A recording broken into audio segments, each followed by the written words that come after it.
ধ্বংসের যে একটা শেষ প্রান্তে, এত দেরি কেন আপনাদের এই অভিযান? আরো তো আগে করতে পারতেন আপনারা। বা এখন আসলে প্রায় লুট হয়ে গেছে সবকিছু। আসলে আমরা আমাদের যে সিলেট দপ্তর, এটা আমাদের হেড অফিসের মানে নির্দেশনা অনুযায়ী কাজ করি আর কি। তো মূলত আমাদেরকে যে সময় আমাদেরকে এই অভিযানটা চালানোর জন্য নির্দেশ দেওয়া হয়েছে, আমরা অবিলম্বে এটা কাজ শুরু করেছি।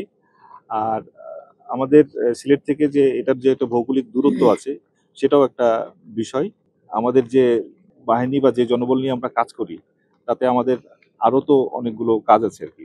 আমরা যে জনবল নিয়ে কাজ করছি, এটা এই লিমিটেশনস এর মধ্যে দিয়ে আমাদেরকে কাজ করতে হচ্ছে। হ্যাঁ, আপনি এটা এটা কিন্তু একদিনের না। হ্যাঁ, আপনি এটা সুন্দর প্রশ্ন করেছেন, যেটা আগের প্রশ্নের সাথেই মানে খুব সুন্দর যায় আর কি, যে কেন আমরা এতদিন পরে এসে এই কাজটা করলাম আর কি। তো এটা মূলত স্থানীয় প্রশাসনের কাছ থেকে তো মানে ভৌগোলিকভাবে খুবই কাছে, যেটা আমাদের অফিস থেকে কিন্তু ভৌগোলিকভাবে অনেক দূরে আর কি। সুতরাং স্থানীয় প্রশাসন কে আরো সতর্ক থাকা প্রয়োজন ছিল আর কি। বা এখানে আরো অন্যান্য যারা যেসব মানে ডিপার্টমেন্টগুলো এটার সঙ্গে যুক্ত, যেমন খনিজ সম্পদ উন্নয়ন ব্যুরো বা অন্যান্য যে ডিপার্টমেন্টগুলো এটার সঙ্গে যুক্ত, তাদের ভূমিকা ছিল বলে আমি মনে করি। আহ, আমরা আমাদের অংশটুকু করার স্থানীয় চেষ্টা করি। প্রশাসন কি আসলে ব্যর্থতার পরিচয় দিয়েছে এটা বলতে চাচ্ছি? এখানে তাদের সতর্কতা বা তাদের আরো কার্যকর ভূমিকা ছিল বলে আমি মনে করি। কারা কারা জড়িত আপনারা কি এখন পর্যন্ত কিছু পেয়েছেন কিনা, তথ্য আছে কিনা আপনাদের কাছে?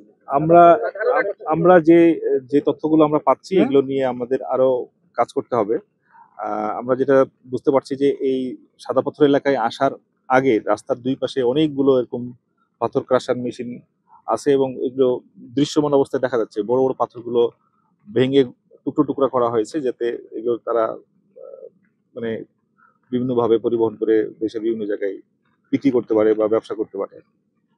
এটার সঙ্গে আহ, এখানকার যারা মানে প্রভাবশালী ব্যক্তি আছে, স্থানীয় লোকজন, ইভেন আমরা যেটা শুনতে পাচ্ছি, আমরা এখন পর্যন্ত যেটা জানতে পারছি যে আম, আরো উচ্চস্তরের যারা ব্যবসায়ী, প্রভাবশালী ব্যক্তি, তারাও এটার সঙ্গে যুক্ত আছেন। আমরা এটা নিয়ে আরো কাজ করব। আমরা এই তথ্যগুলো উদ্ঘাটন করার চেষ্টা করব, এবং এগুলো বের করতে পারলে তখন আমরা খুব শীঘ্রই এটা নিয়ে আমাদের আইনগত ব্যবস্থা নেব। দেখলেন পথের পাশে পাথর ভেঙে ফেলা হচ্ছে, এক্ষেত্রে আপনারা যেহেতু অভিযানে বের হয়েছেন, ওই জায়গাগুলো কি আপনারা আজকে অভিযানে কভার করছেন এবং ব্যবস্থা নেবেন? কারণ যদি দুদক যেখানেই আসে সেখানেই কিন্তু একটা আমরা দেখি যে মামলা হয় বা যে কোনো ধরনের ব্যবস্থা নেওয়া হয়, সেই ধরনের ব্যবস্থা নেওয়ার কোনো আজকে আমাদের যে অ্যাসাইনমেন্ট, সেটা হচ্ছে যে এটার সঙ্গে কারা কারা জড়িত থাকতে পারে সেগুলোর মানে ফাইন্ড আউট করা আর কি। এটার প্রতিবেদন আমরা আমাদের প্রধান কার্যালয়ে প্রেরণ করব। সেই অনুযায়ী তখন আমরা এটা নিয়ে পরবর্তী যে প্রক্রিয়াগুলো আছে সেগুলো নিয়ে কাজ হবে। এক্ষেত্রে কি আপনাদের চোখ থেকে ওই পাথর ক্রাশিং মেশিনগুলো এড়িয়ে যাচ্ছে? যেহেতু নির্দিষ্ট অ্যাসাইনমেন্ট বলছেন এই জায়গায়, তো আপনাদের নজরে পড়ছে, কিন্তু না, এই পুরো সংশ্লিষ্টতা আছে, আপনারা কি এড়িয়ে যাচ্ছেন?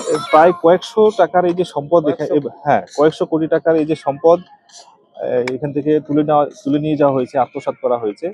এই প্রক্রিয়ার সঙ্গে যারা যুক্ত, যারা যুক্ত, বিভিন্ন স্তরে যারা যুক্ত, আমরা তাদের সবাইকে মানে ফাইন্ড আউট করার চেষ্টা করছি, এবং সেই অনুযায়ী তাদের বিরুদ্ধে আমাদের যে আইনগত ব্যবস্থা সেটা আমরা গ্রহণ করবো।